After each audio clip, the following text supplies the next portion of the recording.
কাঁচামরিচ আমদানির বিষয়ে বিস্তারিত জানাতে হিলি থেকে আমাদের সাথে যুক্ত আছেন সহকর্মী সামিউল ইসলাম আরিফ। সামিউল, আমদানির বিষয়ে বন্দর কর্তৃপক্ষ কি বলছে, এখনো পর্যন্ত কতটি ট্রাকে মরিচ আমদানি করা হলো, সব মিলিয়ে জানাবেন। চৌধুরী, ধন্যবাদ আপনাকে।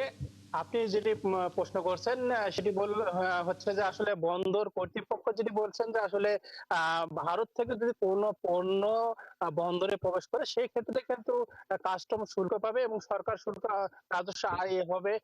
তারা যেটি বলছেন যে যত বেশি আমদানি হবে তত বেশি তাদের সরকারের রাজস্ব খাত বাড়বে। তবে আরেকটি বিষয় যদি আমি আপনাকে জানাই চৌধুরী, যে আসলে দেশের বাজারে যে কাঁচামরিচের ঊর্ধ্বগতি, সেই ঊর্ধ্বগতি ঠেকাতে কিন্তু সরকার আমদানি অনুমতি নেয়। এরপর থেকে কিন্তু হিলি স্থল বন্দর দিয়ে কিন্তু গতকালকে ৩টি টাকা ২১ মেট্রিক টন কাঁচামরিচ আমদানি হয়। তবে একটি বিষয় আপনাকে জানাই যে আমদানি শুরুর আগে সকালবেলা হিলি স্থানীয় যে বাজার রয়েছে সে বাজারে কিন্তু ২৮০ টাকা কেজি কাঁচামরিচ বিক্রি হয়েছিল। সেটি আমদানির খবরেই কিন্তু কেজিতে ৪০ টাকা দাম কমে গেছে।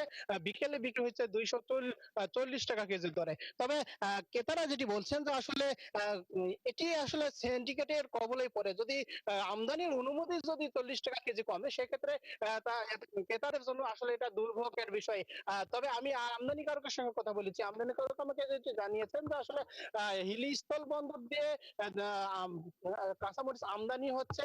যদি আমদানি অব্যাহত থাকে সেক্ষেত্রে কাঁচামরিচের দাম অনেকটাই কমে আসবে বা নিয়ন্ত্রণে আসবে বলে তারা আমাকে জানিয়েছেন। তো এই ছিল হিলি স্থল বন্দরের কাঁচামরিচের আমদানির সর্বশেষ পরিস্থিতি।